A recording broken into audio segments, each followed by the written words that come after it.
नमस्कार, आप सभी का स्वागत है मिशन जॉब स्टडी के यूट्यूब चैनल पर। तो साइंस यानी कि विज्ञान टेस्ट सीरीज है जीके का, जिसमें आपके महत्वपूर्ण प्रश्नों का समावेश रहेगा। हर परीक्षा में जो पूछे जाने वाले प्रश्न हैं उन्हीं को हमने इसमें समावेश किया। अगर आप इन सभी परीक्षाओं की तैयारी कर रहे हैं तो ये सेशन आपके लिए मोस्ट इंपॉर्टेंट है। चलिए स्टार्ट कर लेते हैं इसको। तो सीधा अपने टॉपिक पर आते हैं। Top 25 question GK for railway, UPSI, UP police, UP PCS. Okay, start कर लेते हैं। पहला आज का हमारा प्रश्न है, आपको बता देना चाहता हूँ सभी अभ्यर्थी कमेंट बॉक्स में अपना जवाब देंगे। यदि मान लीजिए पहले प्रश्न का जवाब ए है तो ए दीजिए, बी का सेकंड का ये है, तो ऐसे करके आपको लिखना है। ठीक है, चलिए तो स्टार्ट कर लेते हैं।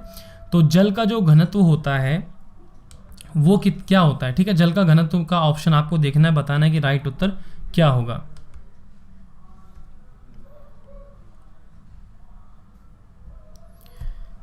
चलिए, सही जवाब होगा आपका सी ऑप्शन। 40 डिग्री सेल्सियस पर जो है अधिकतम होता है। देखो, जल का जो घनत्व होता है 40 डिग्री सेल्सियस पर अधिकतम होता है। अगला प्रश्न है, निरपाद दियासलाइयो जिसको बोलते हैं सेफ्टी माचिस, ठीक है, के निर्माण में प्रयुक्त फास्फोरस क्या होता है। ठीक है, थोड़ा ऐसा ही नाम है, निरापद दियासलाइयो, जो कि सेफ्टी माचिस को बोलते हैं कि निर्माण में प्रयुक्त फास्फोरस क्या होता है।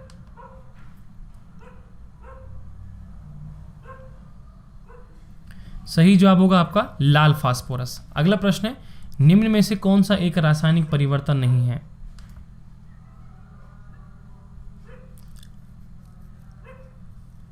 सही जवाब होगा जल का हिमकरण, सी ऑप्शन राइट उत्तर। देखो, अगला प्रश्न है कि शहरों में कारों और ट्रकों जैसे वाहन से होने वाला उत्सर्जन वायु प्रदूषण का एक मुख्य कारण है।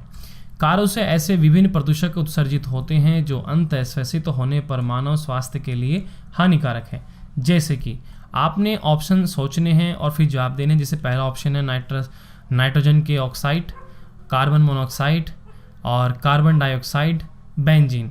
तो उपयुक्त प्रदूषकों में से कौन से अति निम्न स्तरों पर भी मानव द्वारा सहनीय नहीं है।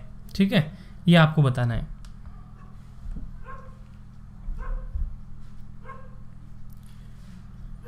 उम्मीद है आपका जवाब आ चुका होगा।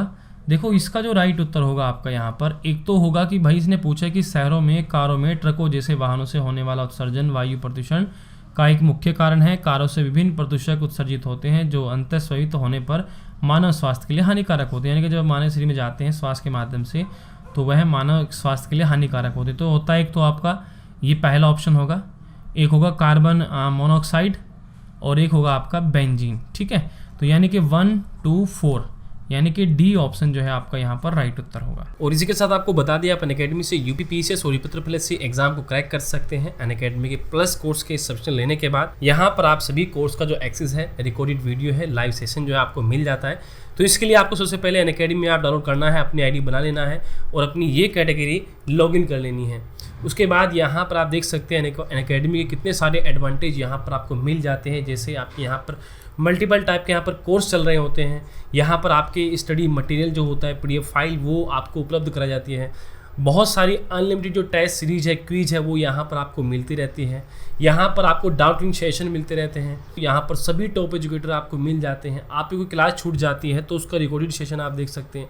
आप किसी भी समय कहीं से भी कहीं पर भी बैठकर अपनी इस तैयारी को कर सकते हैं। यहाँ पर एक Shaurya UPSI free test series चल रही है जो कि 20 मिनट होती है, Monday to Friday 6 PM। Mission Khaki भी चल रहा है, UPSI test series plus test series है ये आपके लिए फॉर यूपीएसआई के लिए 2 PM पर एवरी संडे को। ये 90 मिनट का चलता है। तो 90 मिनट आपके 100 क्वेश्चन होते हैं। तो मेगा सब्सक्रिप्शन ऑफर भी चल रहा है। 12 मंथ का लेते हैं तो 3 मंथ फ्री मिल जाता है। 24 मंथ का लेते हैं तो 4 मंथ आपको ये फ्री मिल जाता है। तो इसी के साथ बहुत सारे बैच कोर्स यहाँ पर अभी चल रहे हैं अनअकैडमी की ओर से, जिसमें आप देख सकते हैं लेखपाल हो गया और आपके करंट अफेयर संबंधित यहाँ पर कुछ क्लासेस चल रही हैं। इसी के साथ यहाँ पर आप सभी इन कोर्सेज की तैयारी कर सकते हैं एक ही प्लस सब्सक्रिप्शन में। UP PCS, upper subordinate, lower PCS, RO, UPSI, UP triple PET, लेखपाल, बी ऑप्शनल, इतने सारे एग्जाम की आप तैयारी कर सकते हैं ओनली 1 सब्सक्रिप्शन में। यहाँ पर मेरा रेफरल कोड AK लाइव है, आप इसका जरूर यूज़ करें, तभी आपको 10% का डिस्काउंट मिल पाएगा। यहाँ पर आप अपने घर बैठे बीपीएससी और यूपी पीसीएस की तैयारी एक साथ अनअकैडमी के साथ कर सकते हैं, क्योंकि अनअकैडमी का ये सुपर कॉम्बो सब्सक्रिप्शन चल रहा है जिसको आप ले सकते हैं। यहाँ पर अनअकैडमी ऐप डाउनलोड करें और अनअकैडमी को यूट्यूब चैनल और टेलीग्राम पर जरूर फॉलो करें और प्लीज़ वीडियोज़ को लाइक शेयर जरूर करें। अगला प्रश्न है, मान लीजिए कि समान द्रव्यमानों के दो पिंडों के बीच के गुरुत्वीय बल F है। यदि दोनों पिंडों के बीच पार्थक्य दूरी को बिना परिवर्तित किए दोनों के द्रव्यमानों को दुगना कर दिया जाए तो वह बल कितना हो जाएगा। देखो इस टाइप के प्रश्न आपने कभी पहले जो है हाई स्कूल और इंटर में पढ़े होंगे, और रेलवे ग्रुप डी में तो बहुत सारे प्रश्न इससे पूछे गए हैं। तो इसलिए मोस्ट इंपोर्टेंट टेस्ट सीरीज है हमारी आपके लिए स्पीड टेस्ट। ठीक है,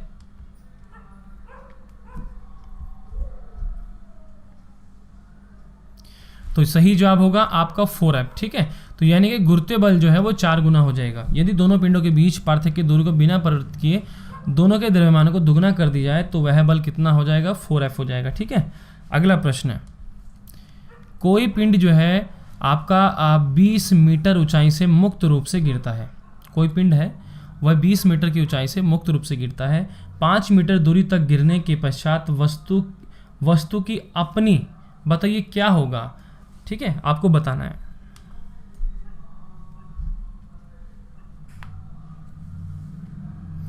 सही जवाब होगा आपका बी ऑप्शन। ठीक है, यानी कि जब कोई पिंड 20 मीटर की ऊंचाई से मुक्त रूप से गिरता है तो 5 मीटर की दूरी तक गिरने के पश्चात वस्तु की अपनी स्थितिज ऊर्जा के 1/4 भाग की हानि होगी। ठीक, बी ऑप्शन राइट होगा। अगला प्रश्न है कि साबुन किसका सोडियम अथवा पोटेशियम लवण है।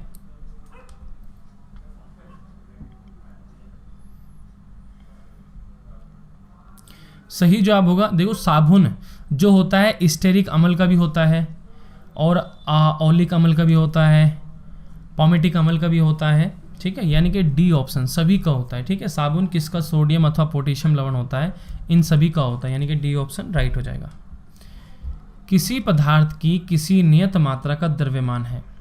किसी पदार्थ की किसी नियत मात्रा का द्रव्यमान है।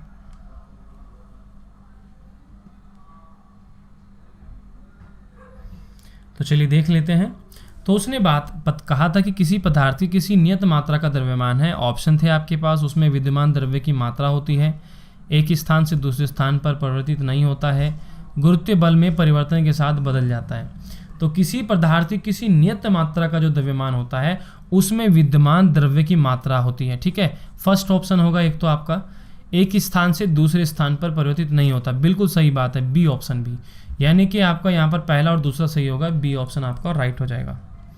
अगला प्रश्न है कि निम्नलिखित में से कौन से पदार्थ खाद्य सामग्री में विद्यमान होने पर स्वास्थ्य के लिए हानिकारक होते हैं।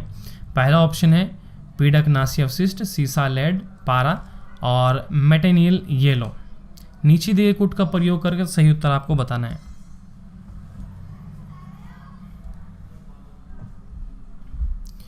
चलिए, उम्मीद है कि आपका जवाब आ चुका होगा और यहाँ पर सही जवाब होगा, देखिए क्या होगा, निम्नलिखित में से कौन से पदार्थ खाद्य सामग्री में विद्यमान होने पर स्वास्थ्य के लिए हानिकारक होते हैं। देखो ये सभी हानिकारक होते हैं भाई, सीसा हो, पारा हो, मेटेनियल येलो हो, पीडकनाशी अवशिष्ट हो, ये सभी हानिकारक होते हैं। तो इसलिए डी ऑप्शन आपका राइट हो जाएगा। अगला प्रश्न है कि यदि दो पिंड ए व बी समान वेग से गति कर रहे हैं, पिंड बी का द्रव्यमान पिंड ए के द्रव्यमान का दुगना है, इस संदर्भ में निम्नलिखित कथनों में से एक सही होगा। बताइए क्या होगा।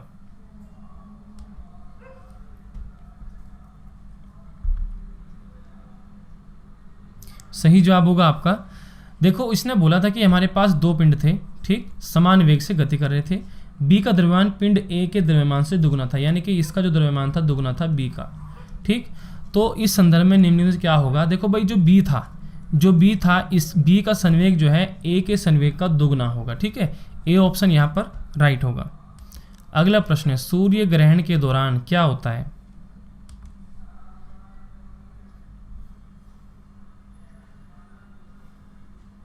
सही जवाब होगा आपका बी ऑप्शन, सूर्य और पृथ्वी के बीच चंद्रमा आ जाता है। ठीक है, जब आपका सूर्य ग्रहण होता है तो उस दौरान क्या होता है, सूर्य और पृथ्वी के बीच चंद्रमा आ जाता है। ठीक है, यहाँ पर बी ऑप्शन आपका राइट हो जाएगा। अगला प्रश्न है त्वरण की एसआई यूनिट क्या है, बताइए।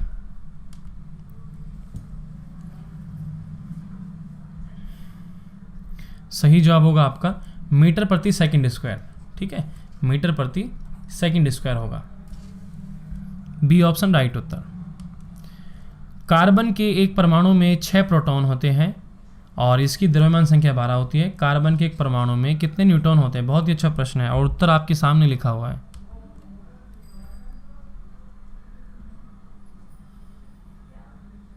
तो एक परमाणु में कितने न्यूट्रॉन हो जाएंगे? 6 न्यूट्रॉन हो जाएंगे, ठीक है। तो बी ऑप्शन राइट होगा। अगला प्रश्न है कि निम्नलिखित में से आम घरेलू उपयोग की कौन सी वस्तुएं बिस्फेनॉल निर्मुक्त करती हैं जो अंतःस्रावी विदारक हैं, मानव स्वास्थ्य के लिए हानिकारक है? तो पहला ऑप्शन है स्टील के बर्तन, प्लास्टिक के कॉफ़ी मग, एल्यूमिनियम के बर्तन, प्लास्टिक की जल संग्रहण बोतलें। बताइए।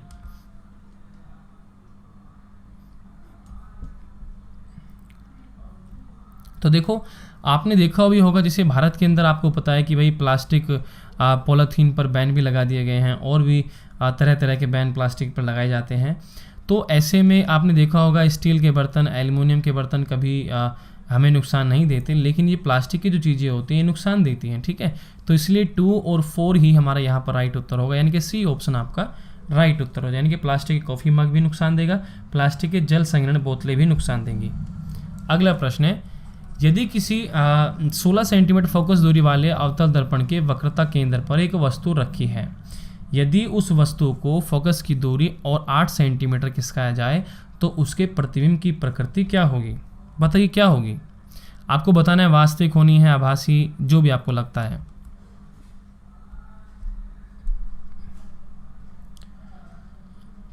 चलिए, सही जवाब होगा आपका आभासी और आवर्धित, ठीक है। बी ऑप्शन राइट उत्तर होगा। अगला प्रश्न है, किसी 15 सेंटीमीटर फोकस दूरी वाले उत्तल लेंस से 10 सेंटीमीटर की दूरी पर एक पेंसिल ऊर्ध्वाधर रखी गई है, पेंसिल के प्रतिबिंब की प्रकृति क्या होगी?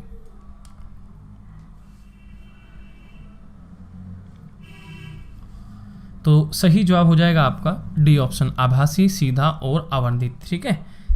D option. निम्नलिखित में से कौन सा एक परंपरागत ऊर्जा स्रोत है?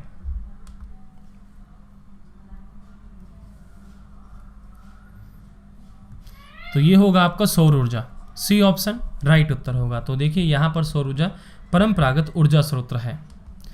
नाइट्रोजन के निम्नलिखित ऑक्साइड में से कौन सा एक ऑक्साइड नाइट्रिक अम्ल के एनाहाइड्राइड के रूप में माना जाता है?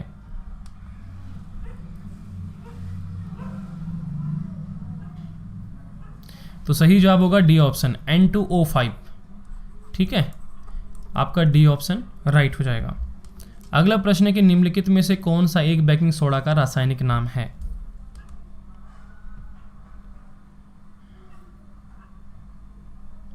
सही उत्तर होगा आपका A option, sodium bicarbonate, sodium hydrogen carbonate, ठीक है। ये इसका एक रासायनिक नाम होता है। फर्स्ट ऑप्शन राइट उत्तर।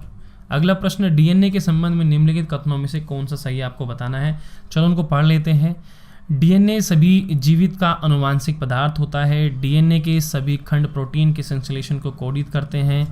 नाभिकीय डीएनए प्रति समांतर चलने वाली 2 न्यूक्लियोटाइड श्रृंखलाओं से युक्त द्विकुंडलीय होती है।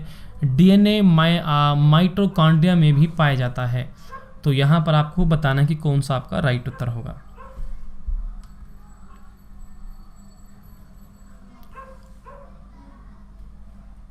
सही जवाब होगा, देखिए आपका क्या ये होगा कि डीएनए सभी जीवित का अनुवांशिक पदार्थ होता है, बिल्कुल सही है। डीएनए के सभी खंड प्रोटीन के संश्लेषण को कोडित करते हैं, नहीं। नाभिकीय डीएनए प्रति समांतर चलने वाली 2 न्यूक्लियोटाइड श्रृंखलाओं से युक्त द्विकुंडली होती है, बिल्कुल सही है।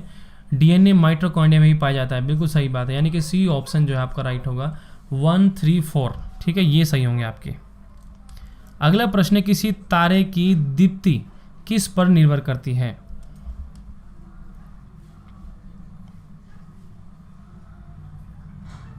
सही जवाब होगा डी ऑप्शन, उसके अमाप, तापमान और पृथ्वी से उसकी दूरी पर निर्भर करता है, ठीक है। जब किसी ठोस को गर्म करने पर वह सीधे ही गैस में परिवर्तित हो जाता है तो इस प्रक्रिया को क्या कहते हैं?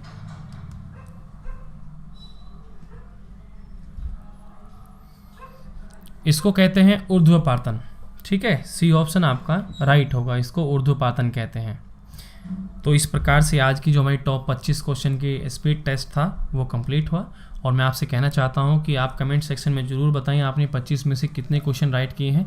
और प्लीज़ चैनल को सब्सक्राइब जरूर कर लें और बेल आइकन को जरूर दबा लें, क्योंकि तभी आपके पास हमारा वीडियोस का नोटिफिकेशन पहुंच पाएगा, तभी आप हमारी वीडियोस को देख पाएंगे। टेलीग्राम ग्रुप से ज्वाइन कर लीजिए, वीडियो के डिस्क्रिप्शन में लिंक दिए गए हैं जिनके माध्यम से आप बिल्कुल फ्री में PDF फाइल डाउनलोड कर सकते हैं। आप वीडियो के डिस्क्रिप्शन में दिए गए लिंक पर क्लिक करके ज्वाइन कर सकते हैं। हमारी ऑफिशियल वेबसाइट है techvitheducation.com। यहाँ से आप बिल्कुल फ्री में PDF फाइल डाउनलोड कर सकते हैं। वीडियो के डिस्क्रिप्शन में इसका भी लिंक दिया गया है। और चैनल को सब्सक्राइब करें, बेल आइकन को दबाएं, लाइक शेयर जरूर करें, कमेंट सेक्शन में कमेंट जरूर करें और अपने जवाब कमेंट सेक्शन में आप लोगों ने देने हैं। कुछ भी आपको पूछना है तो पूछ सकते हैं, ठीक है। तो इस वीडियोज़ में इतना ही, मिलते हैं आपसे नेक्स्ट वीडियो में। तब तक के लिए बाय। आप लोग पढ़ते रहें, आगे बढ़ते रहें, हमारी शुभकामनाएं आप लोग के साथ हैं। ओके बाय सभी प्यारे विद्यार्थियों को।